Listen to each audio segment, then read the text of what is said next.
Hello and you're very welcome to this video in our series on Unit 4 for Leaving Certificate Business. And in this video we're going to look at what risk management is, and we're going to look at ways a business could do to reduce its potential risk. So, firstly, what is risk management?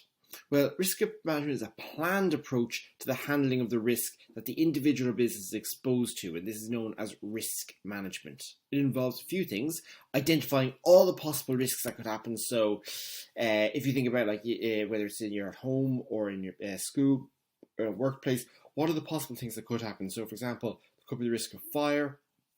Obviously enough that could happen in a wide range of circumstances. Employer negligence, okay, so the employer not looking after the health and safety of staff properly. There's a causal loss, so if, for example, someone could get injured, okay. There's the risk or the likelihood of something actually happening, okay. And the management of the cost, calculating the costs, and the methods of protecting from the loss. Now, a couple of key things to know from this is an important definition to know, okay. One of the important things is that it's a planned approach. That's an important keyword to have.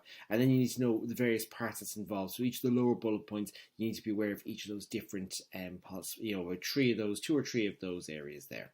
Now, how do we go about reducing risk management? Okay, well, insurance, of course, is one of the obvious ways. We looked for what insurance is. Okay, this is transferring the risk of something happening to an insurance company, and you pay a premium for this. Now, premium is, if you can't remember, is the price you pay for insurance. So you pay an insurance company a premium to protect you against the risk, and an insurance company, if you suffer that loss, will pay it back. So you obviously the fees paid to the insurance company, that's called a premium. You may not ever have to make a claim, but you are protecting the event of the risk occurring. So you pay your premium. It may or may not happen. If it doesn't happen, you don't get your premium back. That's just a part of the costs involved. Okay. Now, obviously, you take out insurance against the possible risks. So, say for example, you get property insurance, so insurance in your buildings. So if it goes on fire, it means you can get, the insurance company will give you the money to fix the building. So that is important to have. The safe procedures. Okay, a lot of risks can be avoided by just making sure everyone does things safely. Okay, but as we say here, it's the manner or act of doing something that is strictly laid out and adhered to by all. It often applies to manual handling and working with hazards. Stringent monitoring procedures are enforced. So basically what that means is the fact that you often see those standard, what we call SOPs, or standing operating procedures in different workplaces. So say, for example, simple things like manual handling, the fact that you have to bend your knees, keep your back straight when you're lifting things, that there's a limit to the weight of things that you can lift, that there's different safety procedures in place, and different machines to help you with different things. So that, if you're using machinery, there's safe procedures that you might have to wear goggles or something like that to protect your eyes. So if something does happen, you're not going to lose an eye or go blind, for example. Okay. Health and safety statements, okay? So it's a statement, so it's a document. So health and safety statement is a written action program for safeguarding the health and safety of those at work. It is a legal requirement under the Safety, Health and Welfare at Work Act 2015 for employers to prepare one.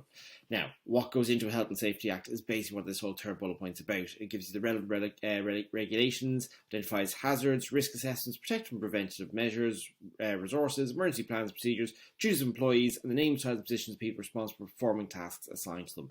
Basically, it's a full document for the business that states all the different health and safety elements relating to the business. And I say it's a legal requirement. So, there you go. Okay, training. So basically, naturally enough, as you can imagine, if you train your staff to do their jobs properly in a safe manner, they're less likely to make mistakes that's going to cause injury to them and others. Okay, so the training of personnel health and safety can help reduce risk. Drills, course of action, medical training, provision of safe equipment, protective clothing, and training in this is all types of training that could be done. Okay. Suppliers then is the next one. Ensure that designers, suppliers, and manufactured products are used in accordance with safety requirements set out by law and the firm's safety statement. So basically that your suppliers are also doing things in a safe way. Okay, and supplying safe goods to you. Having health and safety reps in the workplace, or reps as in representatives, is also another way that can help the business as well, and ensure that they reduce the risk.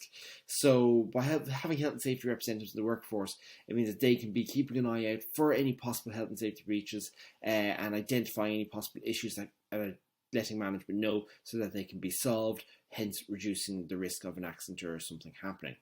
We're having regular inspections and audits, okay, basically ensuring that by going around and checking to see how can things be improved, and where possible risks could happen, meaning that risk is minimised, so that makes sure the firm is implementing best practice. So in other words, that the firm is operating the best possible way. Investing in new, replacing, upgrading equipment can basically assist in ensuring that the risk of something bad happening to business is less likely to happen. So, just in a nutshell what we've done there now. So in this video we've looked at what risk management is, and we've looked at ways a business can reduce risk management. I hope you've enjoyed this video. If you have any questions, ask below in the comments, and of course please give the video a like and subscribe by pressing the button in the middle there. Thanks very much for watching, and see you in the next video. Bye now.